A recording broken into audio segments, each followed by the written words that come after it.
Hi there, welcome to the channel. A first kind of video for me. Ever since Direchasm got announced, I've wanted to do this video and finally managed to get the time to do it. And shamelessly stolen from another YouTube channel that I quite like to watch. These are my 3 pitches for Underworlds Direchasm. Unfortunately, the name can't be changed, so that was going to be my first pitch. But here we go.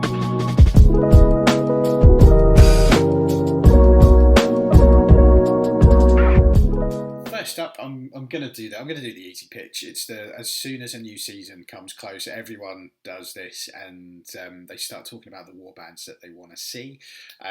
We've been told what 3 of them are already, and we can assume that there's going to be 8. That they might do a Dreadfane style box, so there might be 10, but we'll kind of stick with like 8 as the core. So the kind of first of my 5, it's a warband I've always wanted to see. I really thought we were going to get it this time out, but Savage Orcs.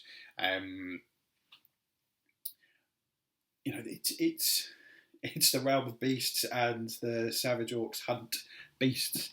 So why don't we have them? It's very strange, and I think as an army in general, they could probably do with some fancy new sculpts. It could be a shaman, which would give like orc players access to magic finally. And then you've just got so many different options. You have boar boys, you have maniacs, you have arrow boys, you've got spear guys. I would love for them to have the 2 guys with the massive giant monster hunting spear. I think they'd just be a great warband. I think everyone would quite like to play them, and they could be how we've kind of seen some of the newer warbands have been like upgrades of things from season 1 and season 2. They could be Gits 2.0. So wild tokens. They could use wild tokens as their inspiring mechanic. They could just probably be a little bit tougher versions of kind of the Gits. Maybe not as many of them, but all kind of doing different things. So maybe you've got a couple of arrow boys, you've got a couple of spear chuckers, and then you've got like a maniac and the shaman. They could also be a warband that takes advantage of the hunter keyword.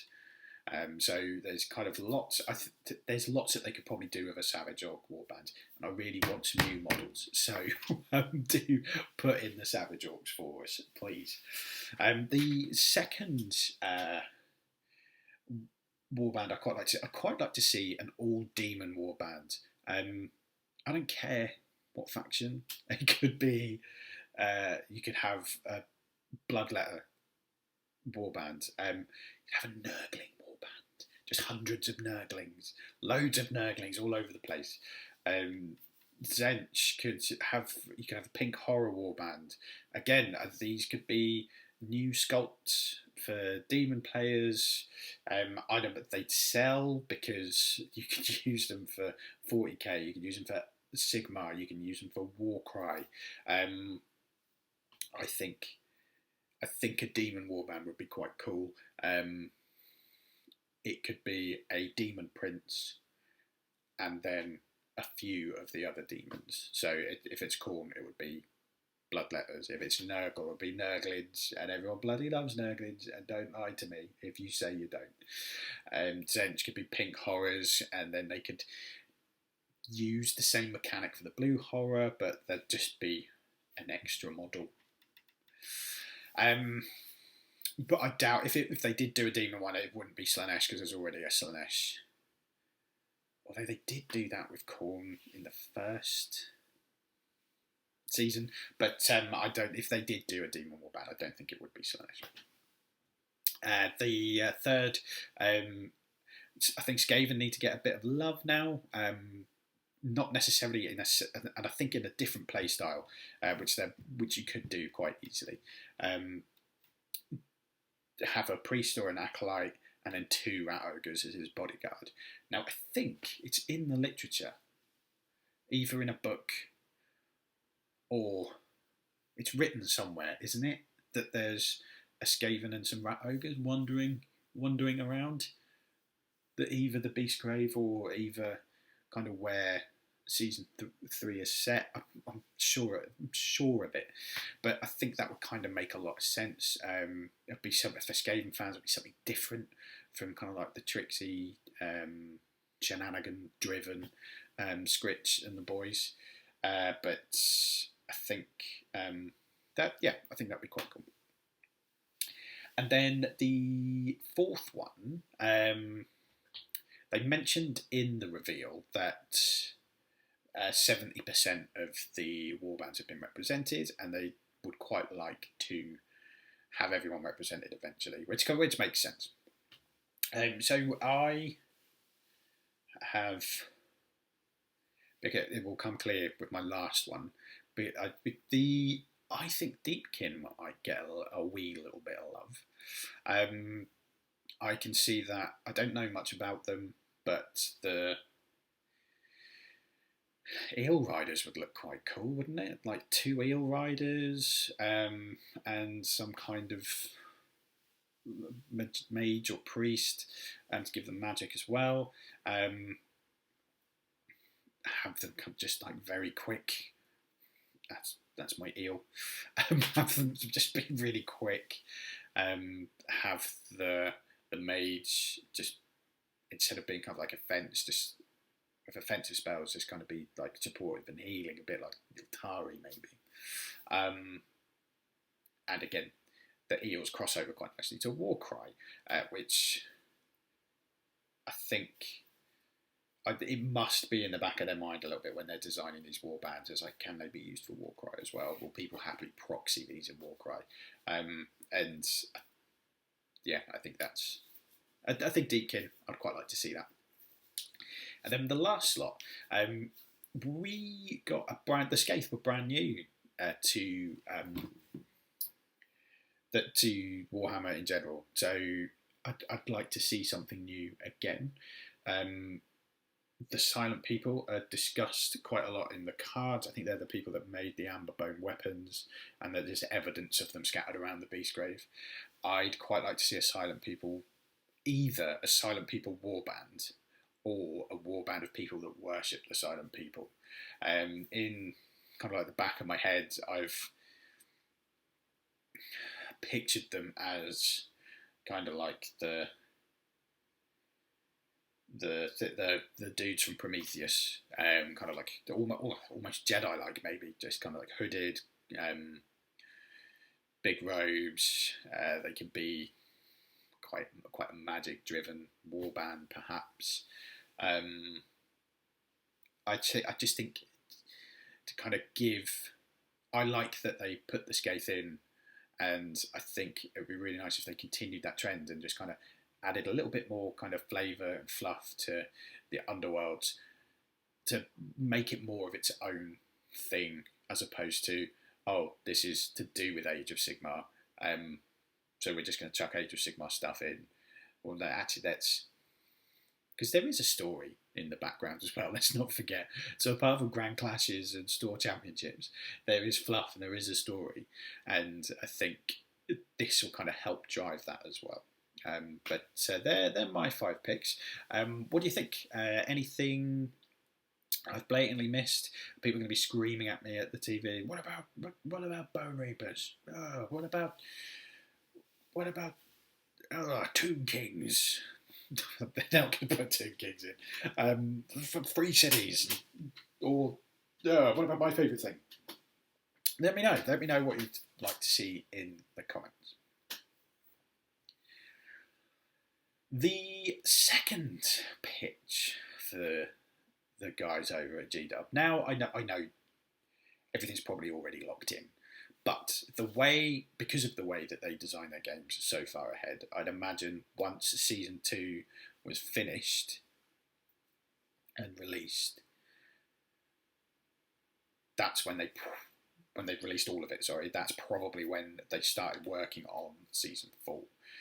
And they're probably kind of looking at Nightvault and Beastgrave and thinking, right, what do we need to tweak to kind of help push this game on and make the next season feel a little bit different?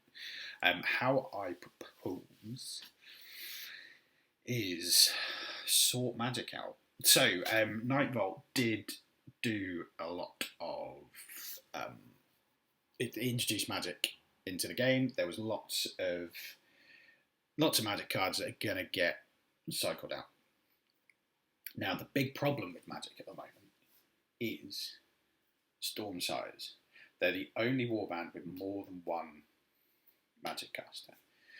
I think that's going to change in the next season. I think Lumineth probably might have a couple, or maybe there's someone in that box is going to have more than one. What do you do about magic? Because the problem is, if you, with regards to magic, there's always that kind of potential to make Stormsires horribly broken. And it's a tough one for them to kind of get round. And I think one way of them possibly being able to do that is, I know on the cards it has roll.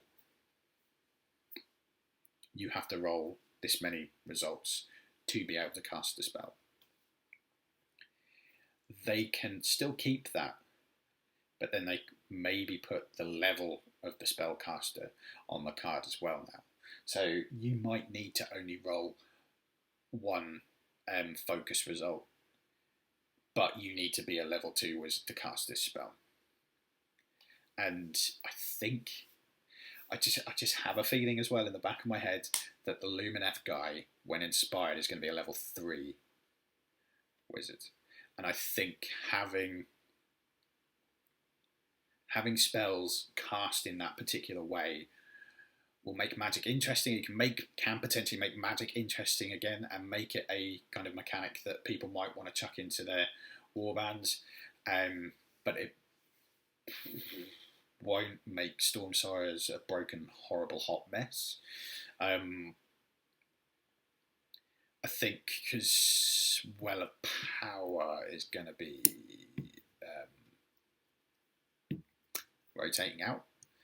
I think because you're going to be getting level 3 spells, maybe having a ploy that gives, not an upgrade, a ploy that gives your guy a kind of boost to be able to cast spells. Obviously you have innate for some people as well, so having level 3 spells doesn't make them impossible for older warbands to cast, but it would kind of give newer warbands a little bit of a slight advantage. But I think, the stronger the outcome on a spell, the more results you have to roll, but also it can only be cast by a level 2 or a level 3 wizard, which to me would make magic interesting, but won't potentially make Stormsires broken. Does that make sense? In my head, that's made a load of sense. But I think I'd quite like to see magic as a playable, outside of 1 or 2 warbands, way of being able to play the game. There's lots of characters in the game where I've not cast a spell with them once. Zarbag, the Godsworn. Who else we got? Only recent, I think the Briar Queen, I've only done it a couple of times. I've only recently played a magic deck for Nurgle, and she's a really that character's a level 2 wizard. Eyes of the Nine, for example, would probably kind of help them out. But I think, they need to do something with magic to keep it balanced and to stop it from Stormsires being mental. But I think hopefully that made sense. I think that would work quite nicely. And finally, this is probably the bit of the video where people are going to be shouting at me and calling me a moron and not knowing my apples. But the final pitch is... I know I've loosely discussed this with some people in other Discord channels, and it kind of got the reaction I was expecting. But there are other ways to play Underworlds other than Championship. There is Relic. Nobody plays Relic because I think it's a bit broken. And why would you if just all the tournaments are Championship?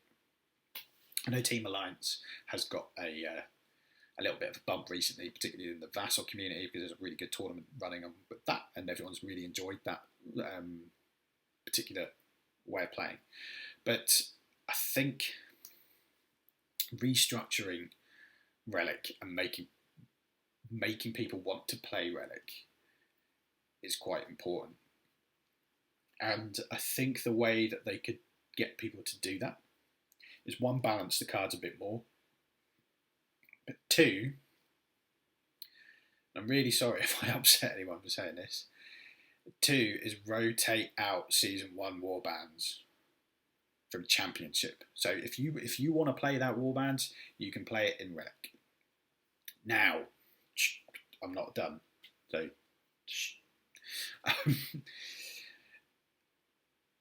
in any kind of game where there's seasons and things like this, stuff gets rotated out all the time.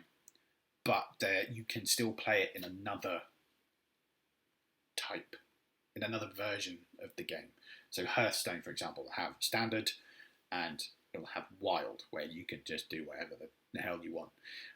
X-Wing has Hyperspace, and I can't remember what it's normal, where Hyperspace you are just told, right, during this season you can only play these ships and upgrades, but you can still play all the other stuff, and we will support that. And I think there are advantages to this. So if you rotate out Season 1 Warbands and then continue that trend, so the cards, the universal cards, get a 2-season period. The Warbands get a 3-season period. And then, because it must be very hard to build future content for a game when you have to think about the way it impacts absolutely everything else. So you're building cards, and I mentioned just now, Magic. You want to put Magic front and centre, but you can't because you titted up the storm size in Season 2 and they're all spellcasters. Or you want to do something that, if somehow it makes the Guard obscene, something to do with resurrecting and things like that, something that might make this Guard and Skaven just ridiculously obscene and horrible. I think it would help the game develop if they're thinking less about absolutely everything.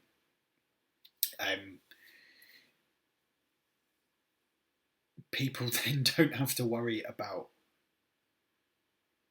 particular warbands not being strong enough to win championships. If you want to play Skellies or Skaven or the Dwarves, you can in Relic. Now, playing Relic, is there any point when everything's championship? Actually, another kind of backbone to this pitch is, yes, G-Dub need to support Relic. So in the store kits, they dish out the prizes, and maybe the store kits, because we've all noticed the store kits have been shrinking a little bit over the past few years. Maybe the Storm kits have 2 trophies, so the stores can host 2 tournaments each time with it, 1 relic and 1 championship. That way, there's a reason to play relic, because at the minute there isn't. Unless you're just having a great game with your mates with some beer and nuts, there's no bloody reason to play relic, because if you're playing relic and you've got a tournament coming up that you want to enter, you're not practicing for that tournament because you're playing relic. You're playing something that doesn't fit. So I think restructuring championship and relic, just outright rotating out season 1 warbands from championship, but being able to play them in relic, I think, as annoyed as people might be initially by saying, but I can't play my season 1 warbands, not many people out there are playing them anyway. And if people are coming into the game now, which they still are, you're still getting people coming in at this stage, it's still attracting new players. They can't buy those warbands anyway. Well, not especially the universal cards. Like, you can buy them, but they don't have the cards come with them. So, in a nutshell, rotate them out. It will help game development, and it will give them a reason to support relic and to change it as well, because if people are playing it, they might look at kind of what they've restricted and what they've banned and things like that, and maybe pull it in line a little bit with the championship FAR. But they're my pitches for Direchasm. Let me know what you think. Did I miss out your favourite warband? Did my chat about Magic make sense? Do you agree with it? And the third point, did it annoy you? Do you agree? And also, what are your pitches? What would you like to see come out of Direchasm? Any rule mechanics, any keywords, anything like that? Let me know in the comments, and a little brief channel update as well, just at the end there. My furlough is over, technically as of today, but they don't want me in the office until tomorrow. So my videos will be more, I'll be following more of a structured timeline. So I'm going to be doing at least 1 Underworlds video a week, coming out on a Monday, or if it's a bank holiday, it'll come out on the Tuesday, like today. And then kind of towards the end of the week on a Friday, I'll either do one of my kind of deck building videos, or I'm going to do a video about one of the other games I play. So sometimes 2 a week, sometimes 1. But so yeah, if you're interested in that and you'd like to kind of keep an eye on everything, then do give us a sub. And yeah, thanks for watching, and hopefully see you all real soon.